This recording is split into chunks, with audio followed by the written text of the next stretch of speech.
Nadie puede negar la existencia de Jesucristo. Antes de Cristo, después de Cristo. Y nuestros almanaques día tras día lo que están diciendo desde que hay una era cristiana, que es la que estamos viviendo, ¿verdad? Porque ese almanaque es en función de la llegada de Jesucristo aquí a la tierra. Entonces, esas cosas no se pueden negar. Y como entendemos de que ¿a cuántos les gusta comprar cosas nuevas? ¿A cuántos les gusta comprarse un teléfono nuevo? ¿Sí? ¿A cuántos les gusta comprarse un auto nuevo? ¿Sí? ¿A cuántos, no sé, las mujeres qué les gusta aparte de un auto, la planchita nueva, ¿no? ¿No? Cosas nuevas, ¿verdad? Y todas vienen con instrucciones, ¿o no? Nosotros solemos decir, nosotros cuando fuimos padres por primera vez dijimos, bien, somos padres, no vienen con el manual. Estos niños nacieron, pero no vinieron con el manual, el prospecto de cómo hay que criarlos. Es verdad, no vinieron, pero Dios ya lo dejó establecido, ¿verdad? Entonces uno cuando se compra algo nuevo, enseguida va al manual de instrucciones, ¿no es cierto? Y nuestro manual de instrucciones es la mejor recomendación del fabricante. El fabricante hace el manual de instrucciones para poderte dar garantía y que vos sepas cómo utilizar el artefacto. Y lo mismo sucede con nosotros. Si nosotros no usamos nuestra vida de acuerdo al manual de instrucciones, vamos perdiendo garantías. E incluso nos vamos olvidando o no vamos haciendo uso de los beneficios que tiene usarlo bien, ¿no? Y yo el auto lo uso con las gomas desinfladas, el que me vendió las gomas me dice, no, vos lo tenías que usar con tantas libras, ¿sí? 32 libras, para que la goma te dure. Ahora, si vos lo estás usando con 15 libras, y la goma se te va a malgastar y vas a estropear todo. Lo mismo pasa con nuestra vida. Si nosotros mal usamos nuestra vida, vamos perdiendo las garantías.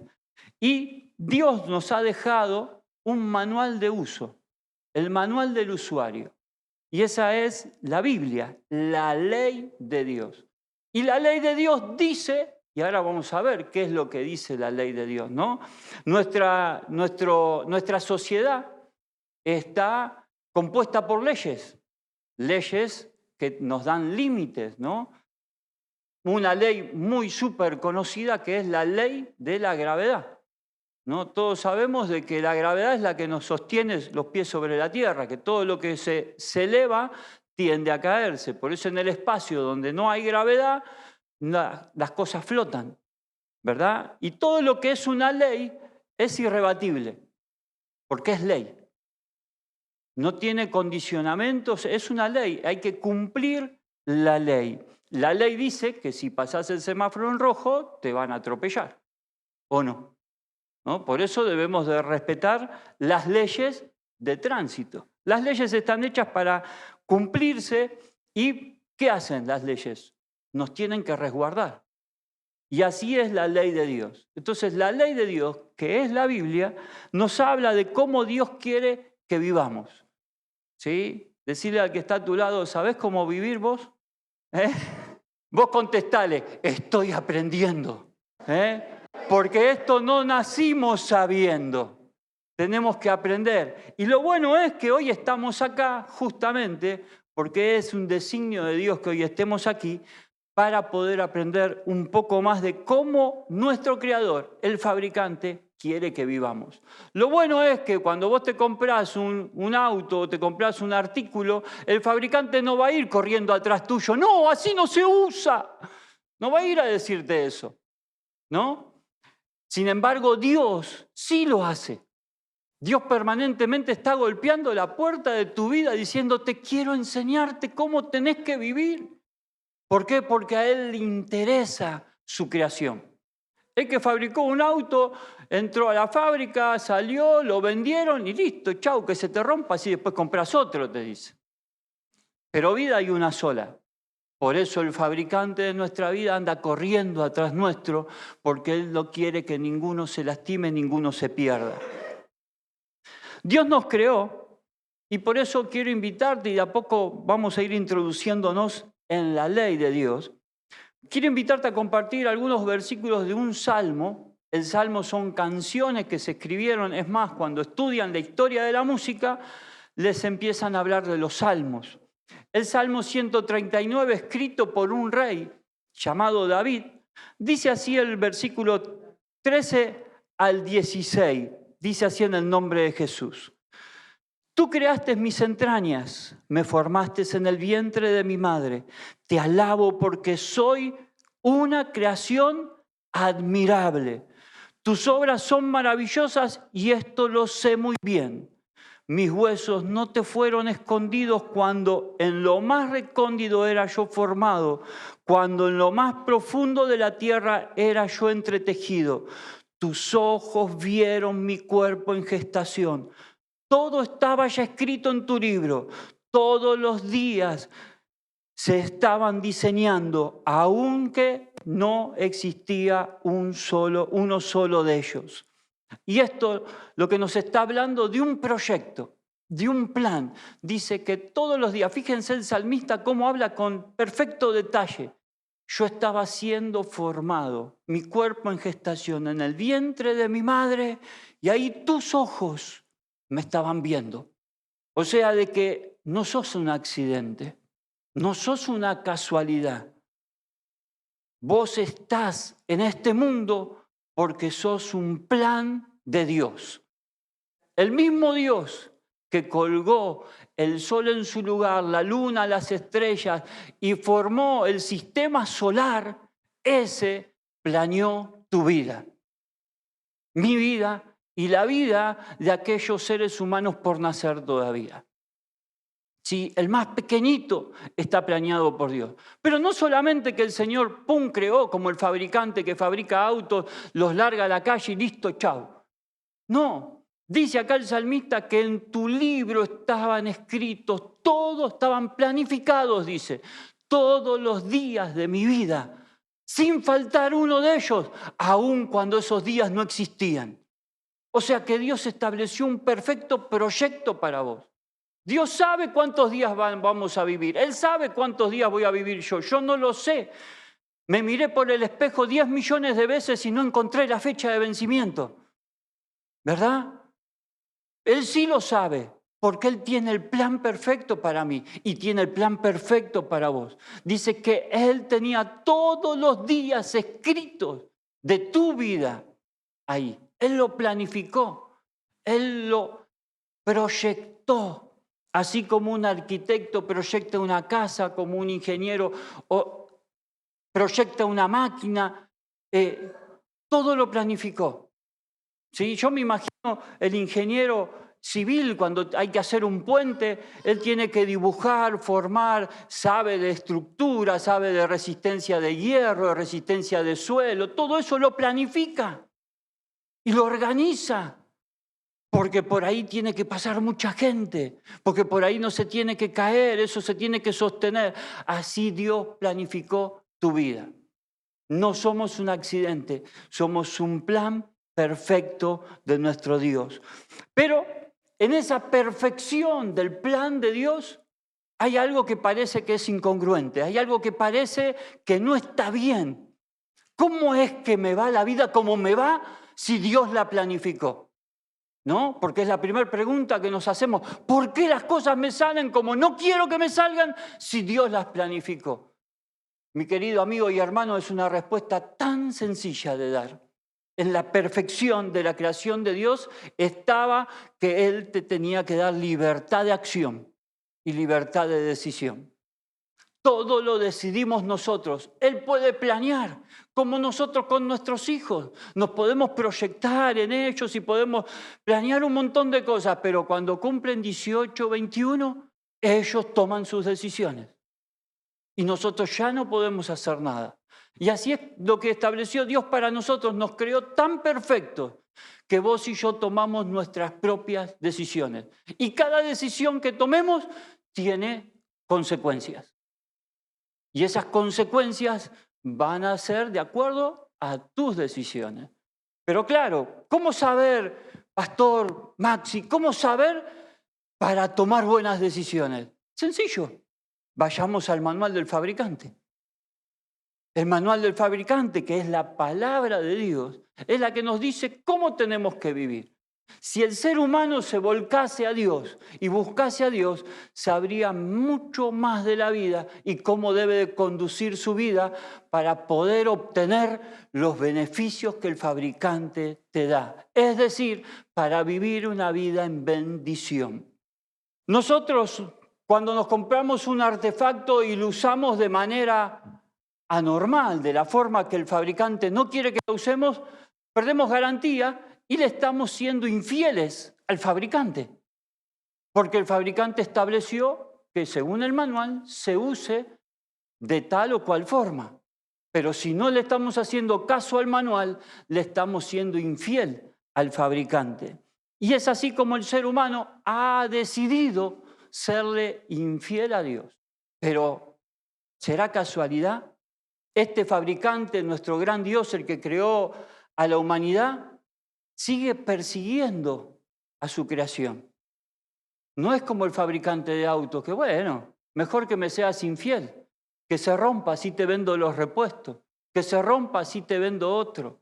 No, este fabricante nos sigue siguiendo, nos sigue para que podamos reanudar nuestra relación con él.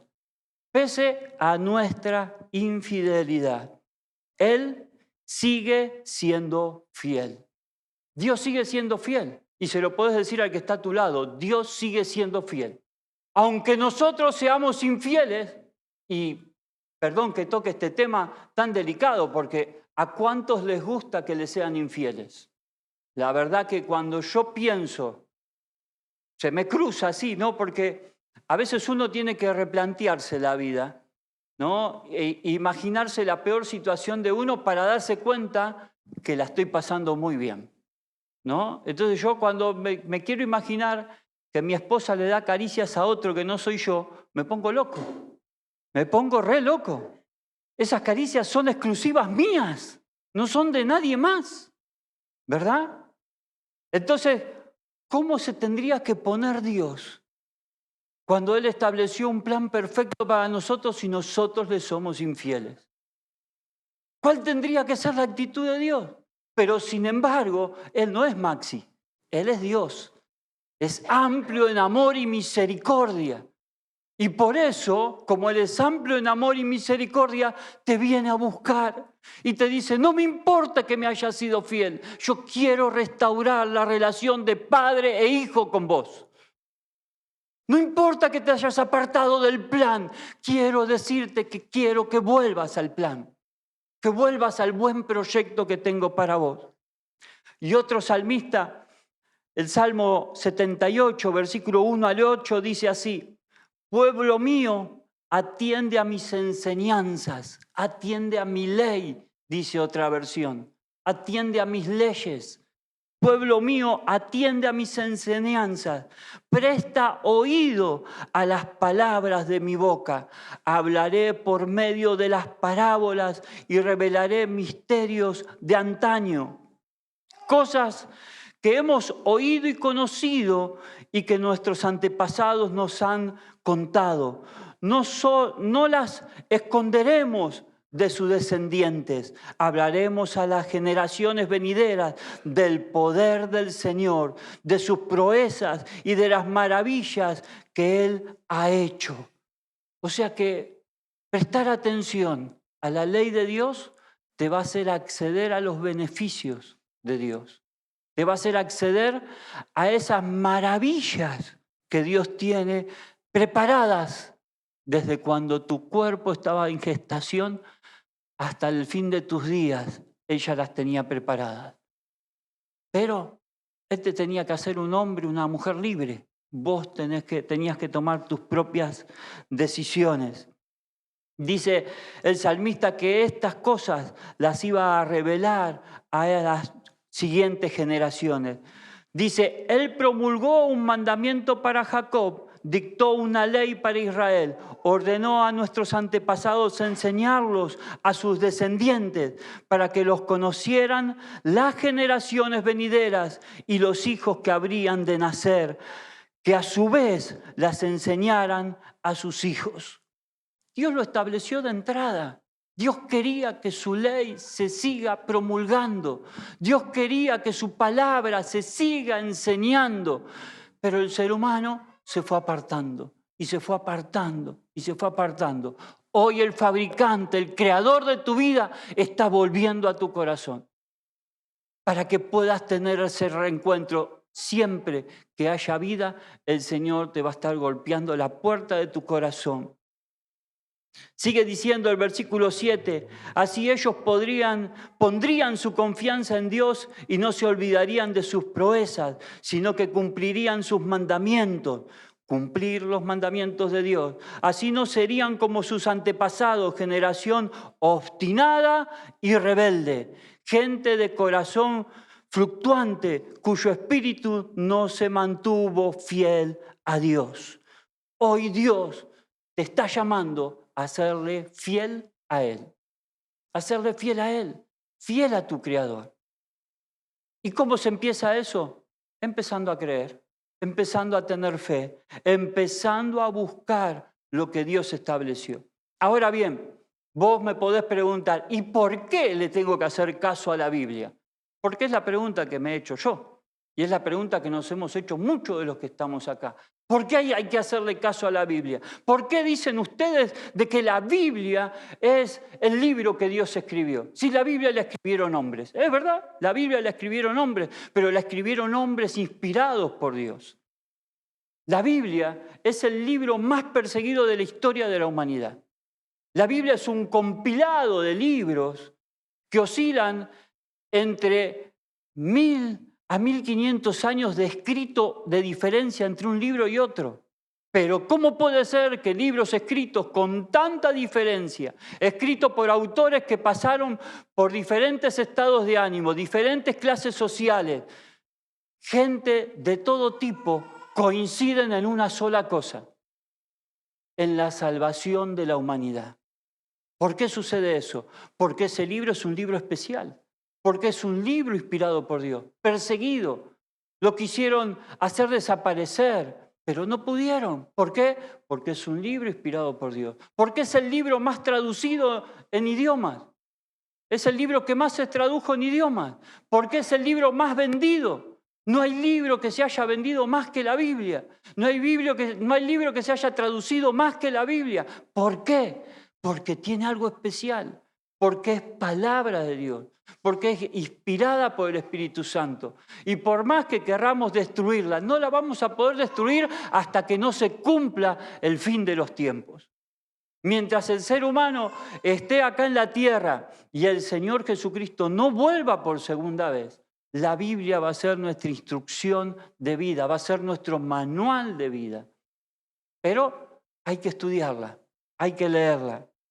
Y un apóstol, llamado el apóstol Pablo, le escribe a uno de sus discípulos, su hijo espiritual, en una segunda carta que le escribe, se llama Timoteo, segunda carta que le escribe a Timoteo, capítulo 3, versículo 14 al 17, dice, pero tú permaneces firme en lo que has aprendido y de lo cual estás convencido, pues sabes de quiénes lo aprendiste.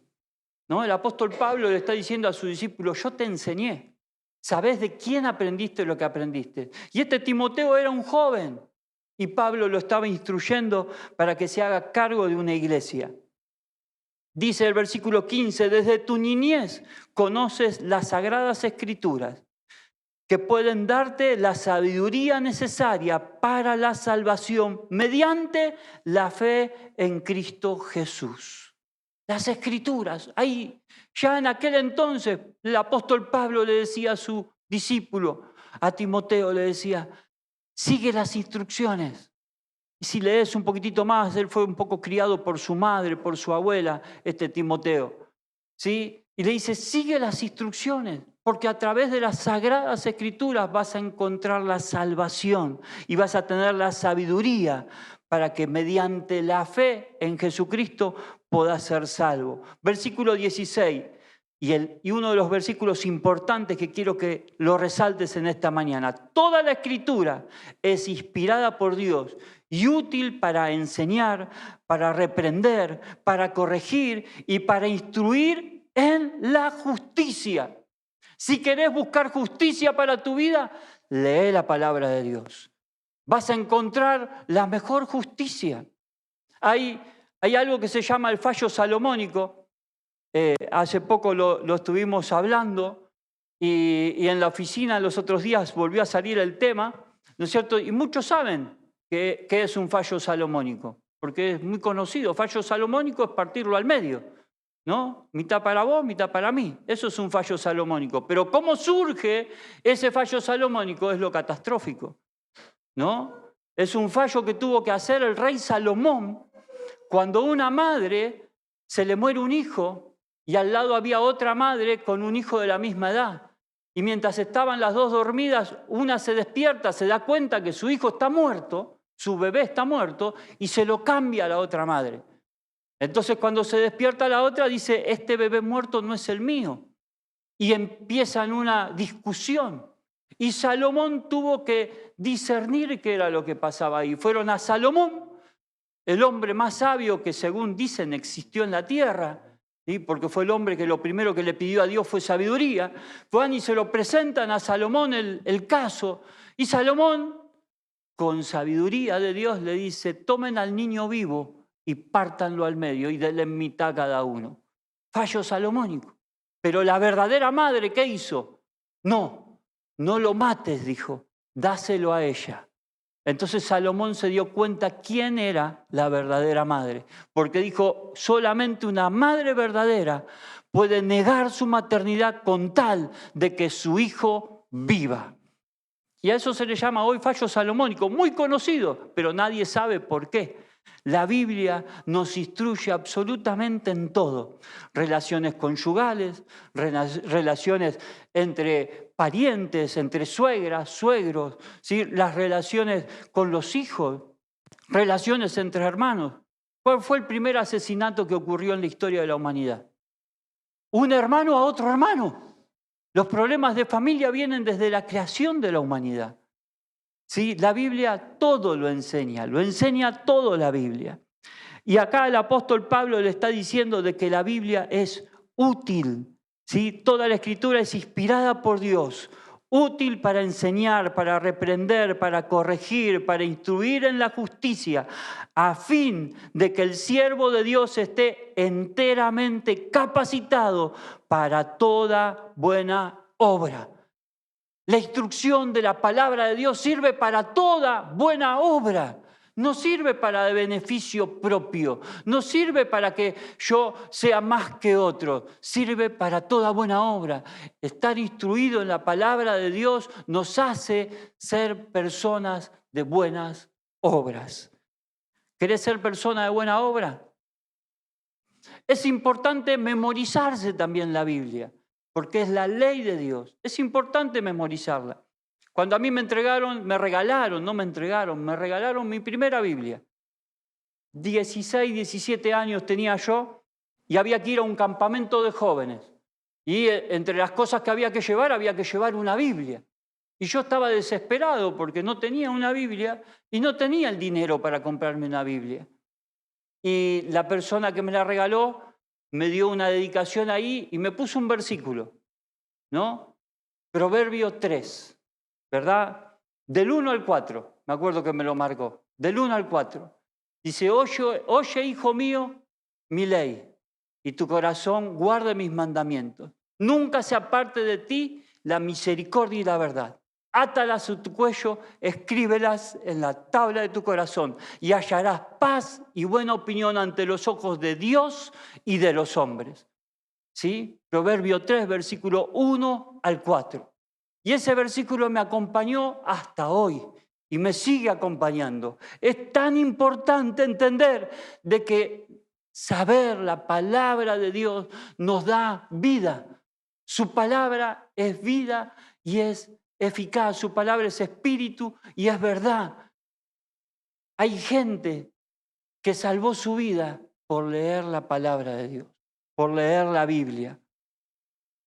Y lo importante de este versículo, de estos versículos, es el versículo 4, que haciendo eso, usando la palabra de Dios en mi propia vida, buscando de la palabra de Dios, poniéndola por práctica, dice que hallaremos gracia y buena opinión ante los ojos de Dios y de los hombres. Fíjense que el proverbista, que fue el mismo Salomón que les mencioné al principio, que escribió el proverbio, este proverbista está hablando de que primero Dios, hallarás buena opinión ante los ojos de Dios y luego de los hombres. O sea, de que si andás bien con Dios, vas a andar bien con los hombres, vas a andar bien con esta humanidad. Andar bien con Dios nos conviene, porque esta humanidad va a ver que hay algo bueno en tu vida. ¿No creemos que es tiempo ya de conocer verdaderamente a nuestro fabricante? Yo no conozco al que fabricó la camioneta con la que ando. La verdad no lo conozco. No sé quién la diseñó. No sé quién fue el ingeniero que la diseñó. No sé cómo se llama. No sé si el nombre de la camioneta tiene algo que ver. No lo conozco. Y muchas cosas que uso no conozco quién las fabricó. ¿Sí? Puedo llegar a indagar y saber, ¿no es cierto?, cómo surgió el invento y quién fue el primero, ¿no? La vez pasada escuchábamos con mi esposa grandes inventos argentinos que recorrieron el mundo. El helicóptero fue un invento argentino, la virome fue un invento argentino, el colectivo, el bus fue un invento argentino. Y podemos saber todo eso, pero no los puedo conocer. No puedo ir y tener un diálogo con los que fabricaron, con los que inventaron esas cosas, pero con Dios sí puedo. Y Él me creó a mí y te creó a vos. Y con Él sí puedo tener un diálogo, con Él sí puedo tener un encuentro. Y la pregunta es, ¿querés conocer a tu fabricante? ¿Querés conocer a tu creador? ¿No pensamos que ya es hora de conocer verdaderamente a nuestro Creador? El mismo apóstol Pablo, que le escribió a su discípulo Timoteo, le escribe a una iglesia que está en un pueblo llamado Éfeso, a los Efesios. Capítulo 3, versículo 16 al 20, dice así el apóstol: le pido que por medio del Espíritu y con el poder que procede de sus gloriosas riquezas, los fortalezca a ustedes en lo íntimo de su ser.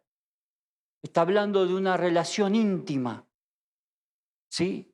Está diciendo, tengan una relación íntima, que el poder que obra en las fuerzas de nuestro Dios tenga una relación íntima con ustedes, para que por fe Cristo habite en sus corazones.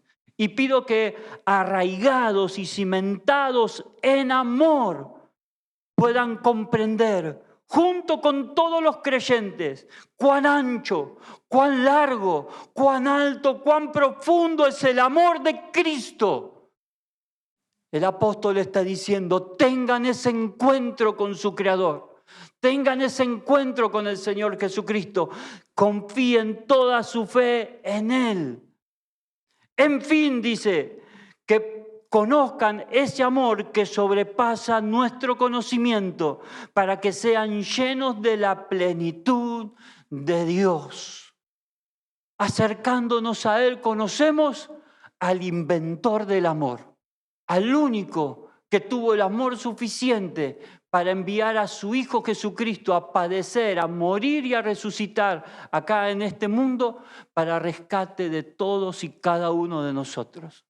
Tan grande fue la visión que tuvo el Señor que no solamente pagó el precio que tenía que ser pagado por nuestros pecados de su época contemporánea, sino por la que estaba por venir. Y es más, Él mismo, antes de hacerle frente a la cruz, sabiendo lo que le esperaba, fue a orar a su Padre Celestial, que Jesucristo hombre, porque en Él existen las dobles naturalezas. Él es perfectamente Dios porque por eso perdona pecados, pero era perfectamente hombre y por eso necesitó padecer la cruz para salvación de todos nosotros. Y antes de hacerle frente a esa cruz, Él se arrodilló y oró al Padre y le dijo, Padre, no te pido que los quites de este mundo, sino que los guardes del mal. Y no solamente te pido por estos, los discípulos, sino también por los que han de creer por ellos en mí. ¿Sí? El Evangelio llegó a nuestras vidas a través de esos hombres que dedicaron su vida para predicar el Evangelio.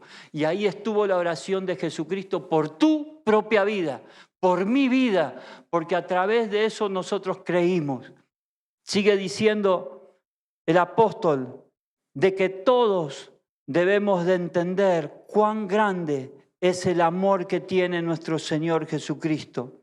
Dice el versículo 20, dice, al que pueda hacer muchísimo más que todo lo que podamos imaginarnos o pedir por el poder que obra eficazmente en nosotros.